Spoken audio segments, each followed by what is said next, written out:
My guest today is Dr. Justin A. Frank, a former clinical professor of psychiatry at the George Washington University Medical Center and a physician with more than 40 years of experience in psychoanalysis. He's the best-selling author of Bush on the Couch, Obama on the Couch, and most recently, Trump on the Couch, Inside the Mind of the President, which we'll be talking about today. Dr. Frank, welcome to the show. Thank you. Good to be here. So the first question I had, Dr. Frank, is now that you've analyzed the last 3 U.S. presidents, and I'm wondering, how does this sort of analysis at a distance work? Well, there's a tradition of something that's called applied psychoanalysis, which is applying psychoanalytic principles, which involves the family history, the background, various character traits of a person and patterns of behavior, and studying them when you can't get the person into your consulting room. So it's a long tradition that has been done with historical figures, with current, political figures, etc. Started really 100 years ago, and it's very thorough. The biggest difference is that the person is not in my office. So what I do is I study everything they've ever written, everything I can find that's written about, all the public information there is about them and their family.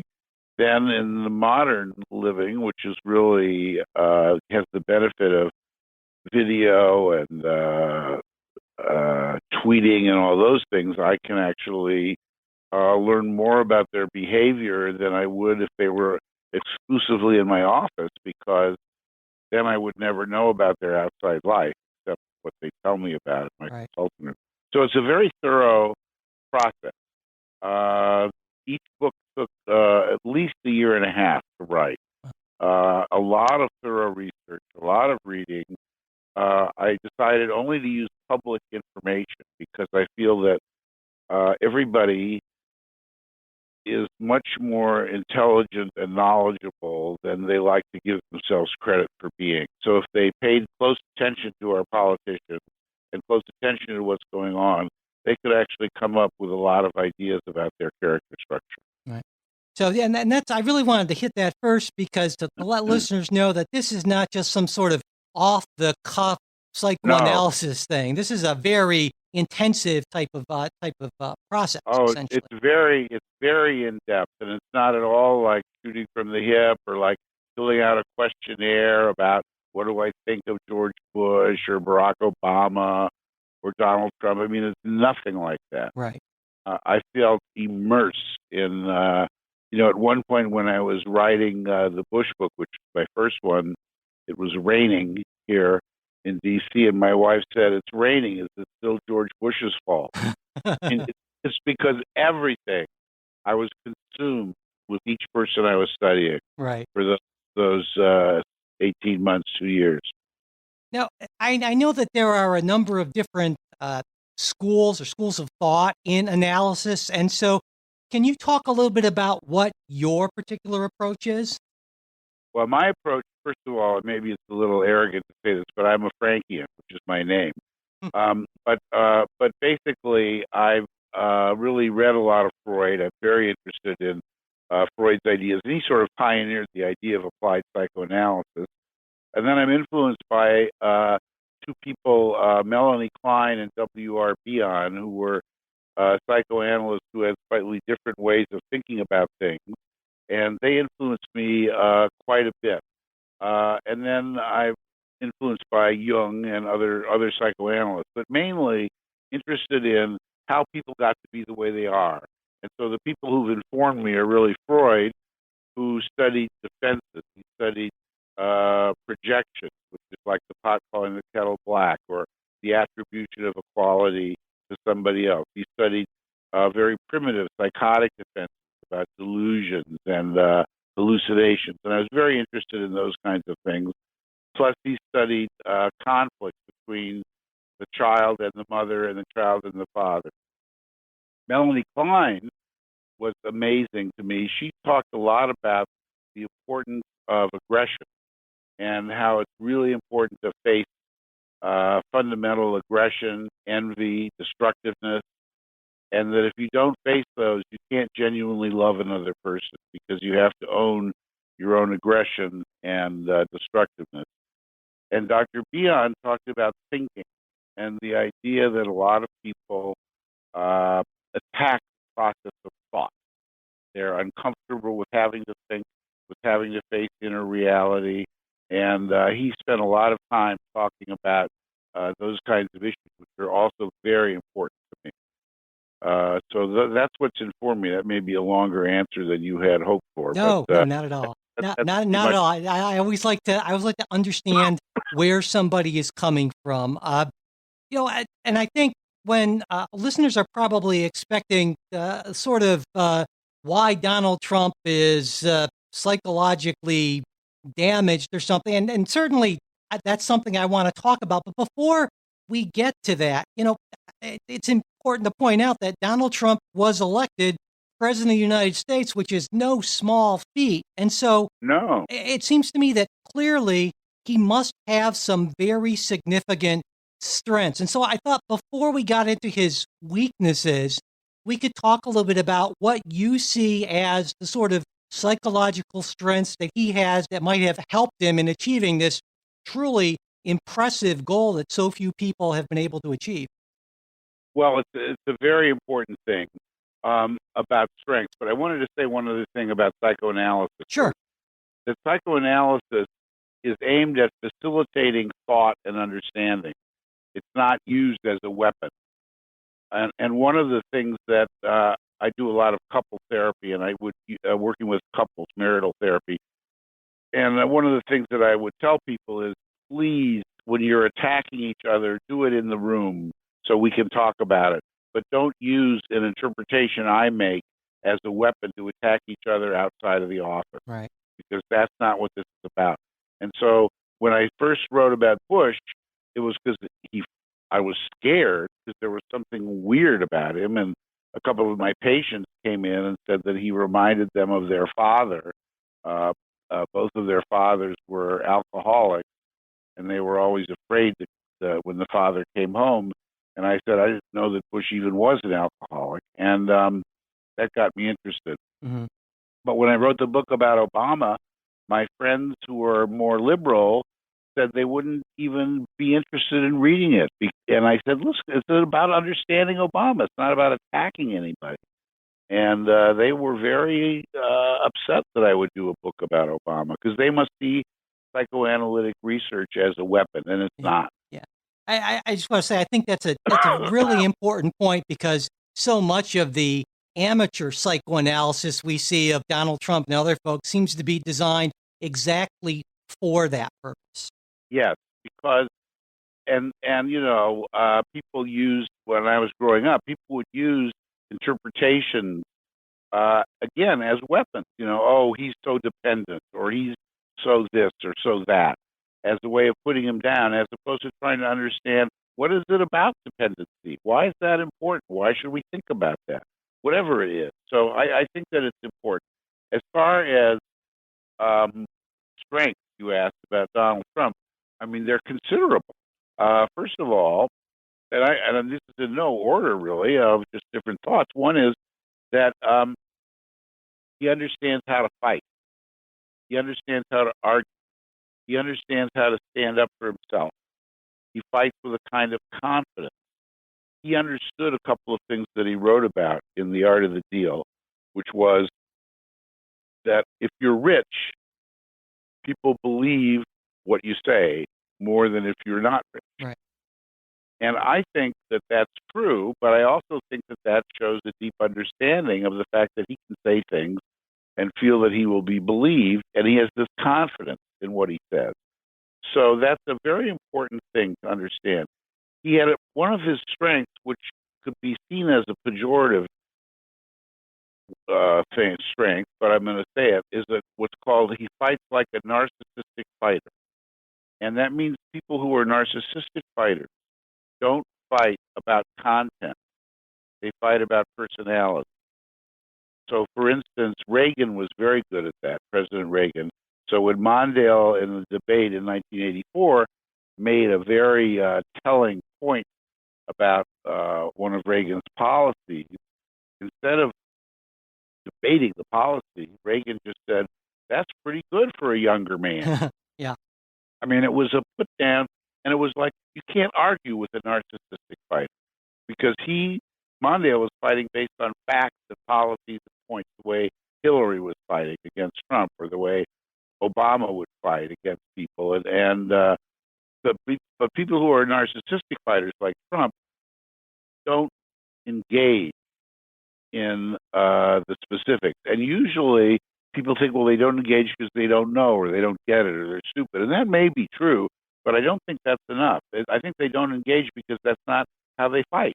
They really fight by being above it all. Like, a father holding a child, holding him at arm's length, with their hand on the child's head and the child's flailing away trying to hit the father and he can't get close to him. It's that kind of way of fighting, and I think that's a great strength.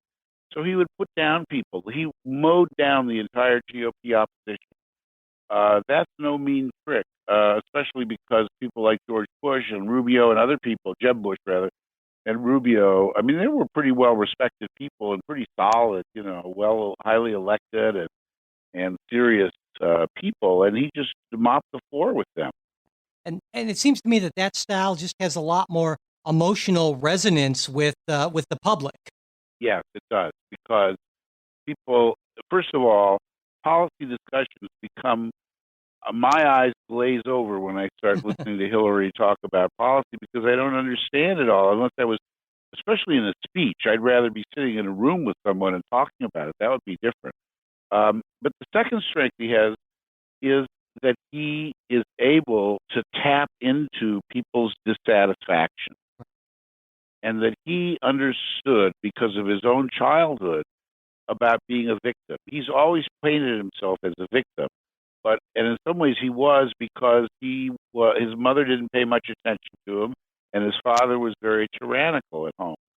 But he can tap into victimhood, and lots of the people who have become his base are people who felt marginalized, betrayed, victims from the DC elite, with real serious grievances about people not keeping their promises, and with people more interested in themselves and talking to each other and lining their pockets and not really paying attention to them. They felt dismissed, and what Trump did was he didn't dismiss them, and he focused them, and I think that that's a great strength of his. I think that being a victim, unfortunately, is also a frustration, because he can identify with people who are victims, but then he can generalize it and turn America into a victim state, that we're victims of foreign treaties and things. Right. So he can mobilize anger. So he can really do that. I'm sorry. What were you? I was going to say, so clearly, I mean, being a strong, confident leader who can identify with people who feel, rightly or wrongly, that they've been marginalized, those are definitely, or certainly can be, positive things, though most of the time when I think a lot of people think about Donald Trump, they think about what they see as the psychological negatives. And there's obviously a long list. I mean, I was going back and thinking about the ways in which I've described Donald Trump: mendacious, impulsive, erratic, narcissistic. You used that one already. Vengeful, crass, uncompassionate, paranoid, manipulative, a bully with a huge chip on his shoulder, who hates looking weak and has a deep need to be loved. That's my list. Now, obviously, there's a ton to look through there, and I was sort of hoping we could maybe go through some of those characteristics that I think a lot of people have not only identified, but have, some very serious concerns with, maybe starting with the thing that seems to me to be so much different between Donald Trump and previous presidents, is the fact that he doesn't just spin the truth, he seems to outright lie more than any political figure on the left or the right that I've ever seen in my lifetime. Well, yes, he does lie more than anyone.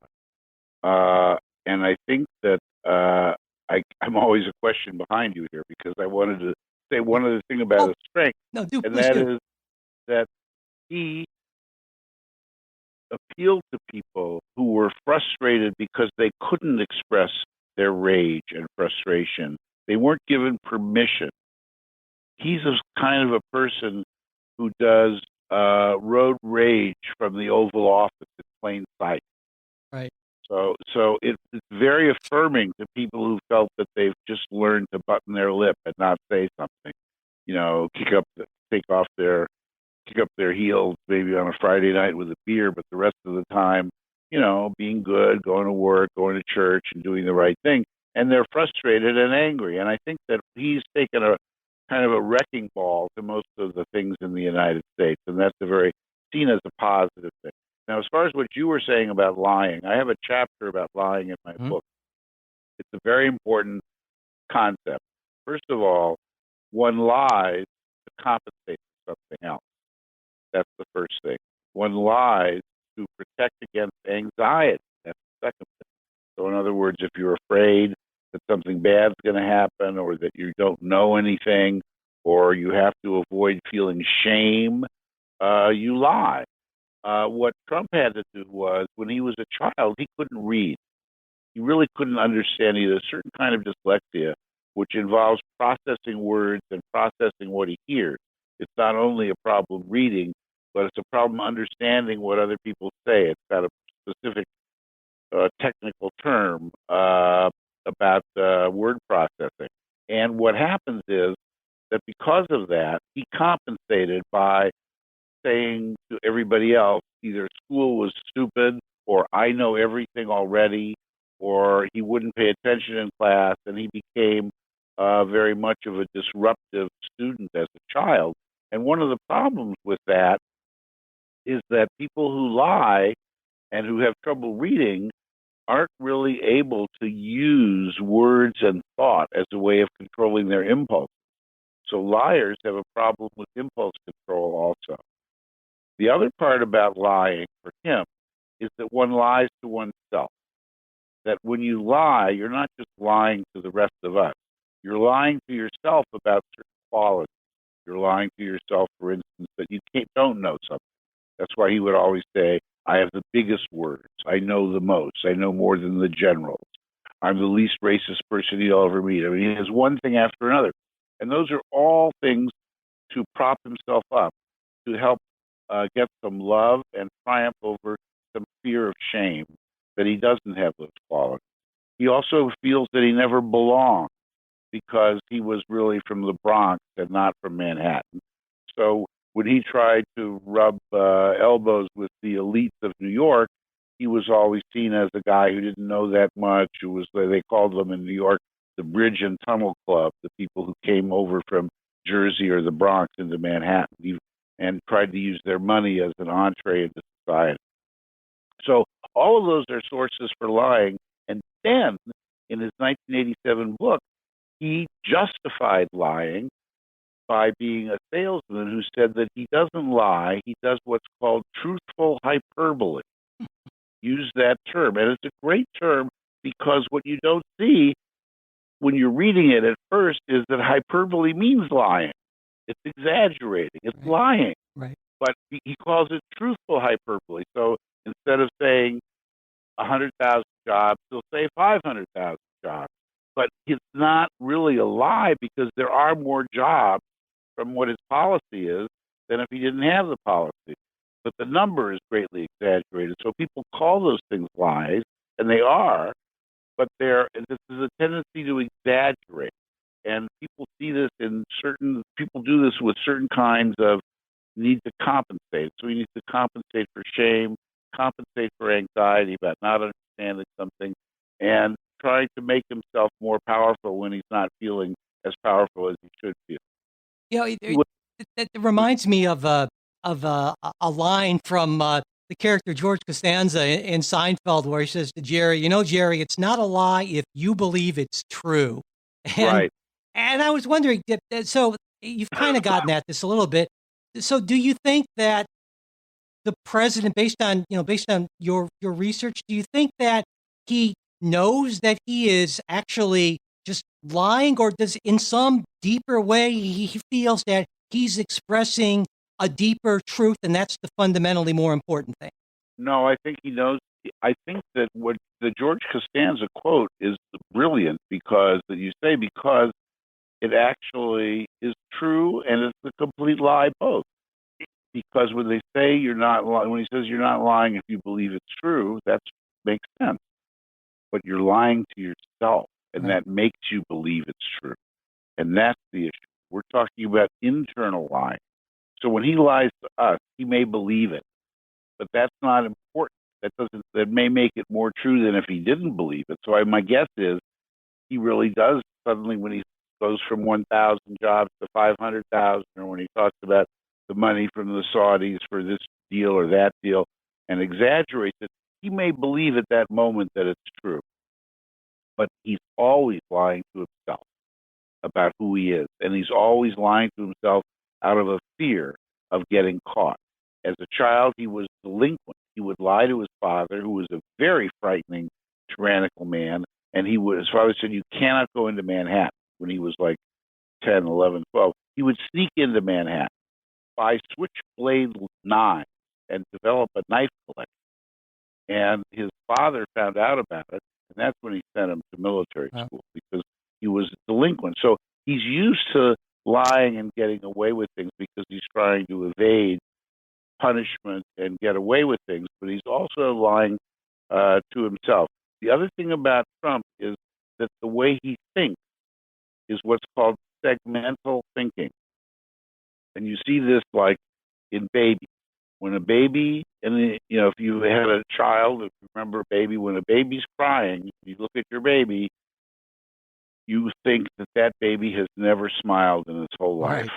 And the baby is sure that he's never smiled. Then when the baby is smiling some other time, you can't imagine that baby ever having a crumpled up crying face because they're just happy. So every moment is segmental. It's like what you call digital, like those digital watches that just flip the Right. second hand to the minute hand. There's no arc of time. And Trump thinks in a digital way. And because of that is another reason he doesn't think he's lying, because when he says it, it's the truth. Right. And then he'll say something else that's the truth, even if it was different from the previous truth. But as he says it, it's the truth. So we who think in an analog way, and now we're helped with video of previous statements of his, but when we can think about an arc of time, we can see that it's not true and that he's lying. But when he says it, he's not lying to himself or to us. He really, that's where he is at the moment. That's why when a lot of people say, well, he only believes the last person he hears, and then that's what he talks about. Well, part of that is true because that's where he is. He doesn't remember the previous thing.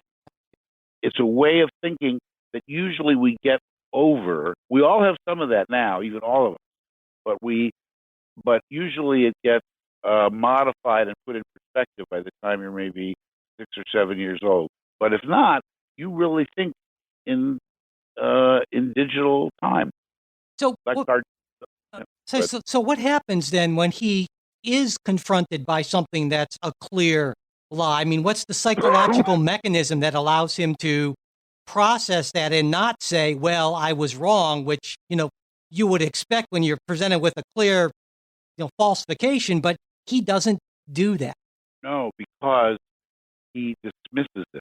He doesn't process any of those things because they don't get inside of him. He just dismisses them. He has a way. See, I think that one of the things that happens in early childhood, especially with a caregiver and with a baby and the mother, usually as the primary caregiver, is that the baby, when the baby is crying, the mother understands the crying and starts saying, "Oh, you're hungry," or "Oh, you're cold," or "Oh, you need a diaper change." I mean, there's an interaction of interpreting an emotion. I have the feeling that his mother didn't do that very much. I have the feeling that he was blocked as a child with his feelings. They didn't go anywhere. So I think that he's the same way the other, in reverse. He blocks what comes in. He doesn't hear certain things. So he can connect with people when he's in a rally, when they're on the same wavelength, when he gets people to join him. But if you say something that he doesn't agree with or usually doesn't understand, he'll just dismiss it. So when you say, well, you said this other thing, like he did this thing with Ted Cruz, he says, oh, Don't worry about that. I just used to say those things, and we won, so it doesn't matter. I mean, that he really just dismisses it. You can't pin him down. You would think he's like the Artful Dodger in Right. Dick, but he in Oliver Twist. But he's really, it's not that. It's actually he's able, because he thinks in segments and he thinks in digital time. He's really able to dismiss something that happened before, even if he said it.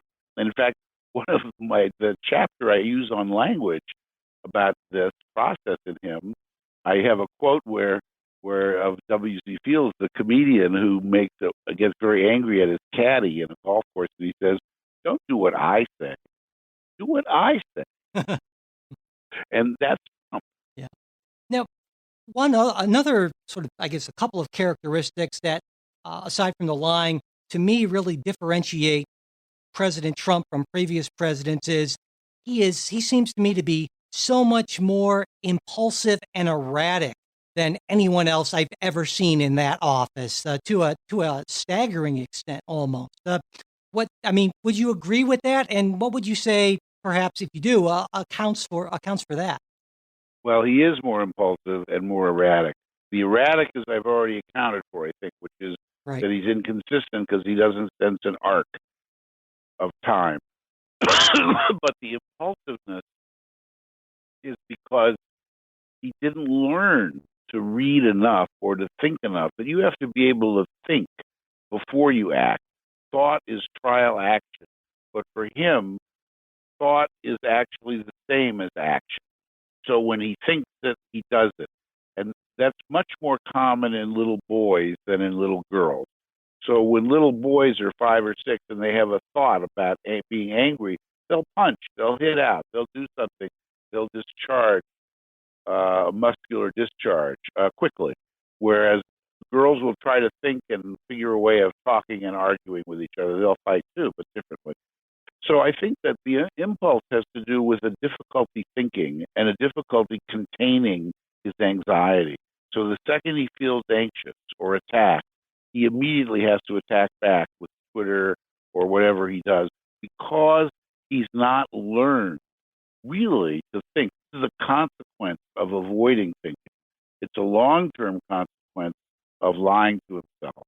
And as I write in the book, that searching for truth and searching for reality and facing facts is to the mind like food is to the body. And without that search, the psyche starves. And what's happened, we are seeing now in his 71-year-old person, or 72, that he is a person who is not able to think in broad terms. And and because of that, he's extremely impulsive. We've never had a president who is so impulsive. We have a president who's been quick-witted. Kennedy was very quick with the press. Reagan was very quick with the press. People are quick, and a lot of them are very sharp, these presidents, because they're smart people, all of them, including Trump. They're quick. But Trump is much more impulsive because he also, when you don't have the arc, you don't think of the consequences of what you do. Right. So when you don't think of the consequences, you can go ahead and take action. Now, the problem with Obama as president was he was so focused on the consequences that a lot of times he didn't take action. All right. Another, I guess, series of or a group of characteristics that I think make President Trump unique is uh, he's so incredibly well crass, and then there's this bullying aspect to him that just is sort of shocking coming from a president of the United States. And so I guess this would tie into a lot of the things you've talked about before, right? Yes, I mean, one of the things about Trump that's also one of his strengths is that he'll walk into a room and think of what he can do to change it as opposed to what he can do to fit in. Ah, okay. And so once you have that mentality, you're immediately thinking of what you're going to do to change it, how he changed the curtains immediately in the Oval Office, how he did all kinds of changes immediately.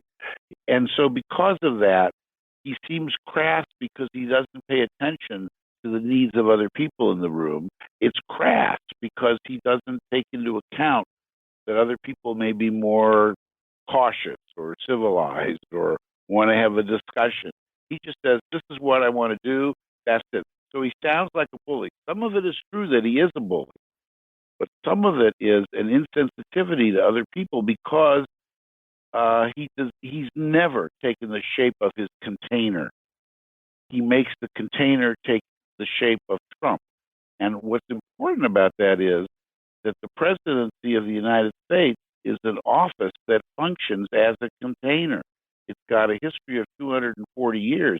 It contains its president. And so the people grow into the presidency. Trump does not, and he will not, partly because he cannot, because he's not able to take the shape of his container. To take the shape of his container, as far as he's concerned, is a sign of weakness, vulnerability, and he's just not going to do it.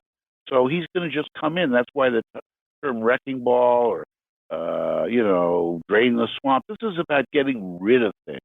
I don't care about tradition. I don't care about the CIA. I don't care about the FBI. I'm doing it my way. And the same is true with the office of the presidency. So we've never had a president like that who some presidents can be very tough and very creative and very aggressive, but they usually are aware of the office. They're inside of something greater than them. He is not. Right. He's greater than anything. And that's an amazing quality. It's a grandiose quality, and it's compensatory for never feeling that he really did measure up, and especially to his older brother, who was this very popular, well-loved kid, and who had the father's name and everything. But those are from his childhood. But basically, he really doesn't see the presidency as something to fit into. Right. It's going to fit into him. I guess there's one other characteristic that I was hoping to get your thoughts on, because it seems almost in a way to fly in the face a lot of this. But it's always struck me, and I know a number of other folks, that at bottom, Donald Trump also seems to have this deep, almost pathological need to be loved. I mean, of course, all politicians probably feel that to a certain extent, but it seems to me to be greater in Donald Trump than a lot of other politicians. Do you agree? I agree with that completely. And it fits with all these other things. That one of the things that happens if you feel rejected, if you have to compensate for feeling dismissed by becoming grandiose, by becoming all powerful, by breaking things down, by being grandiose, one of the things that you also compensate for is feeling that you didn't have enough love. So there's nobody to fit into. There's nobody around whose arms can gather around you and hold you because he didn't get that from his mother. So the need to be loved is so great that what he's done with that, which is, I think, extremely creative and brilliant, is that he's become his own mother. Hmm. And he loves himself the way he wished a mother would have loved him.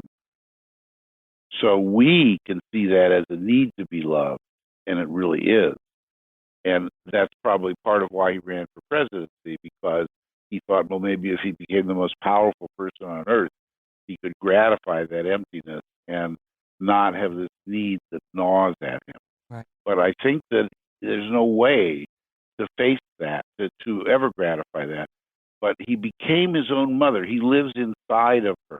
She's not like a separate person because he never had fights with her or engaged with her. So if you look at pictures of his mother when she was in her 50s and 60s and compared them to the pictures of Donald when he was in his 50s and 60s, their hair is exactly the same. It's unbelievable to look at their hairdo. I mean, it's quite stunning to see. And the preoccupation with gold and bling and everything, kind of a certain kind of cold elegance in all of his places that he lives and in Trump Towers.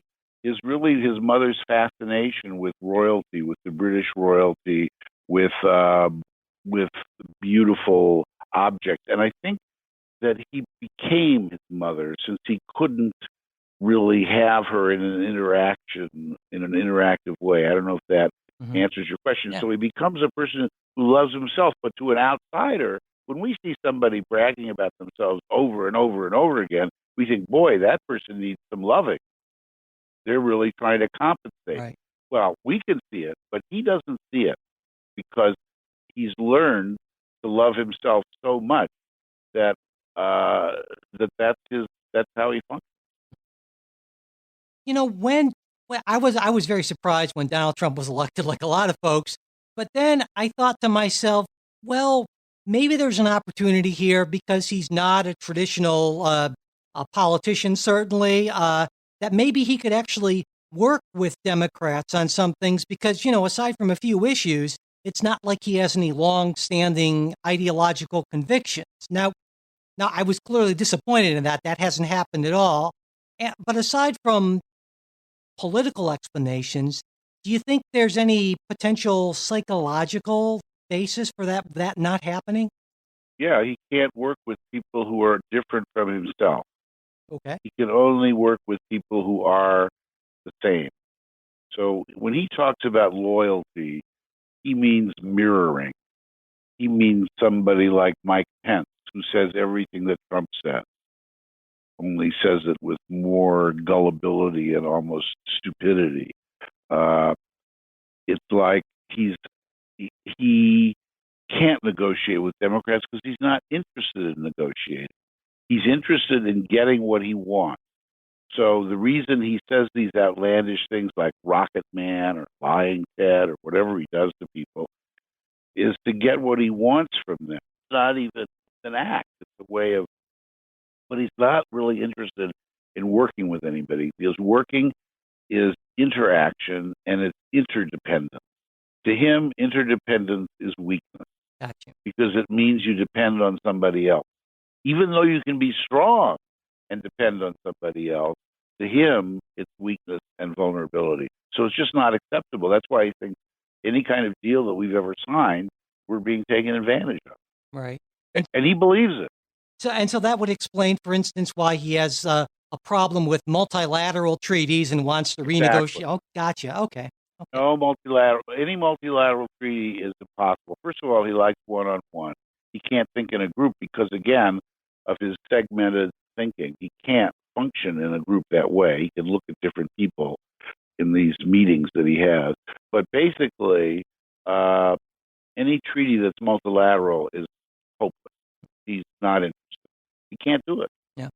And he's not going to change, not because he doesn't want to change, it's because he can't change. And I think that's what people who have been angry at Trump and disappointed, like yourself even, and had hopes that things were going to be different, it's very hard for people to accept that he can't change.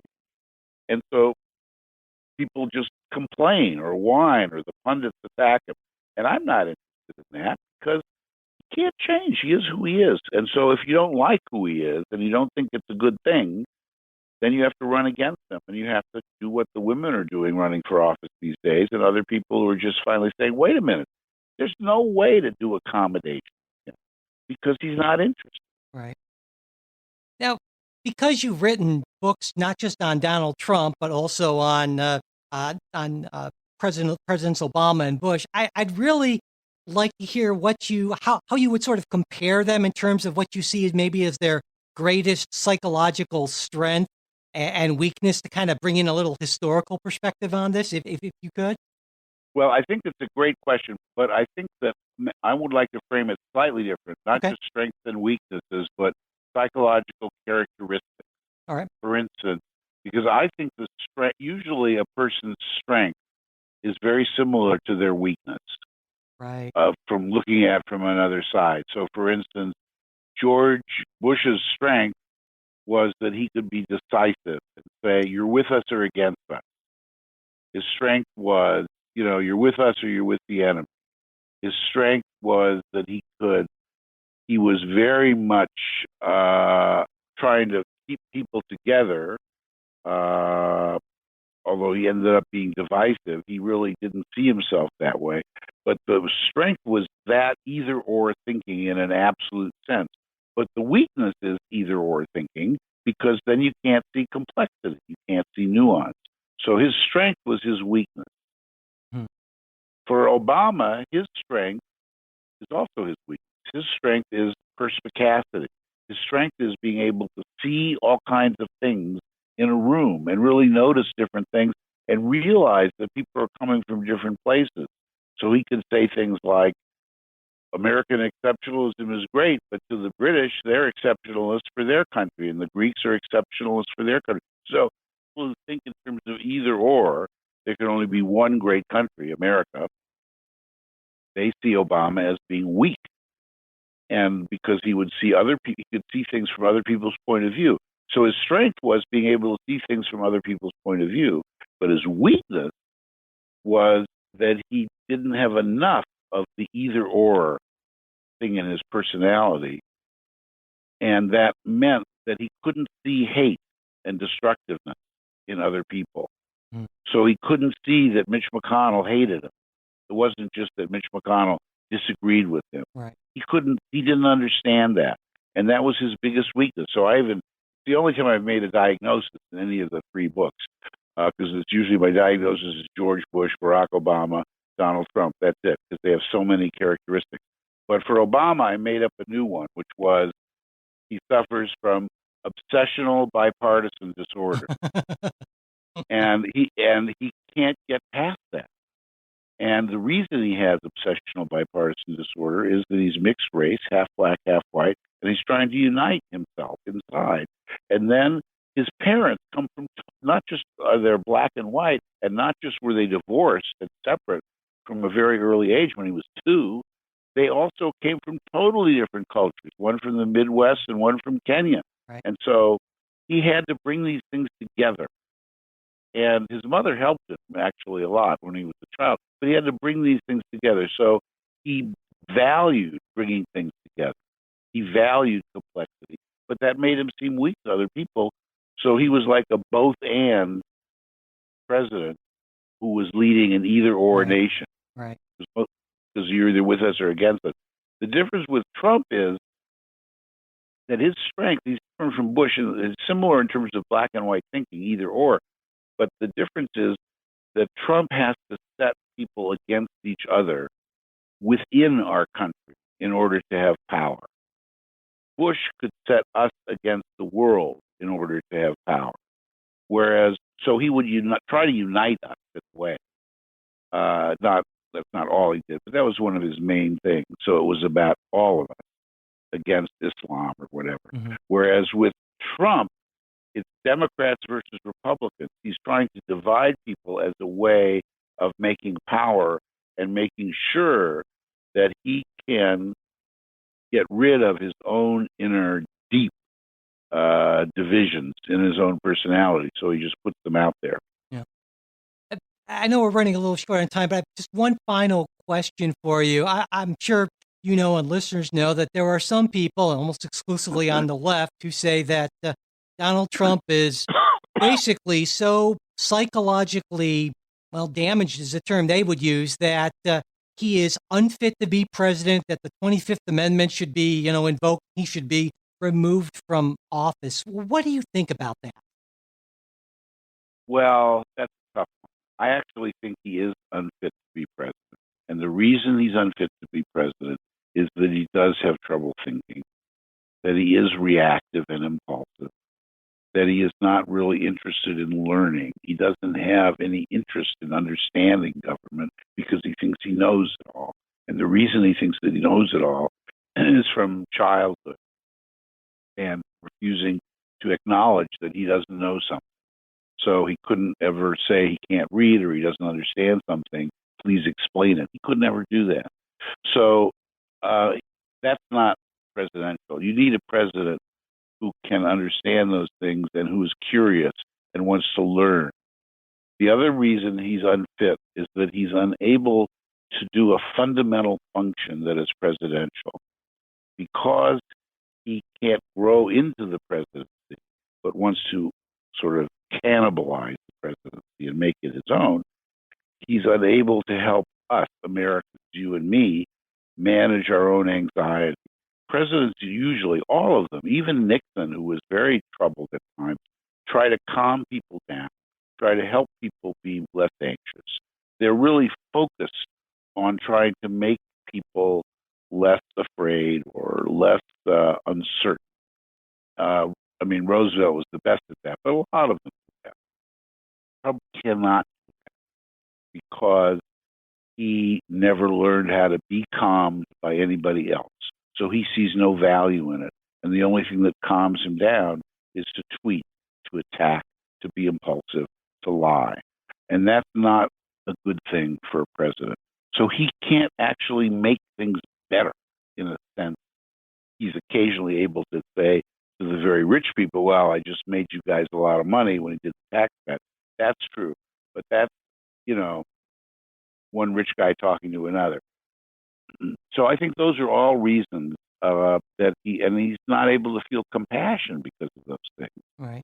And I think that it's important. You have to be tough and you have to go to war and things sometimes, but you also have to feel compassion for other people. And he just doesn't. He even says about this journalist who was just murdered, he said, well, it was a very sloppy cover-up. It was the worst cover-up ever.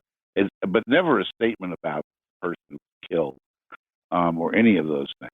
So that's why he's unfit. As far as the 25th Amendment goes, he's unfit, but he's not incompetent. In other words, I would not think of exercising the 25th Amendment. Right. I think he can't do the job, but we elected him. And we elected somebody who can't do the job. And there's reasons, I mean, we can't go in time to go into that, why people elected him, why 60 million people voted for him. There's a lot of reasons. And some of them are pretty important and valid. So I don't think he could be removed. He could be impeached if he really did collusion and really was in bed with the Russians enough that it affected his functioning as president. Because then he'd be more of a traitor and would be impeachable. But as far as unfit, it's weird to say he's unfit, and yet I don't think the 25th Amendment will do it. No, I totally understand what you mean there. Well, on that note, we will close. Dr. Justin Frank, thank you so much for taking the time to talk with me today. Thank you. This is great.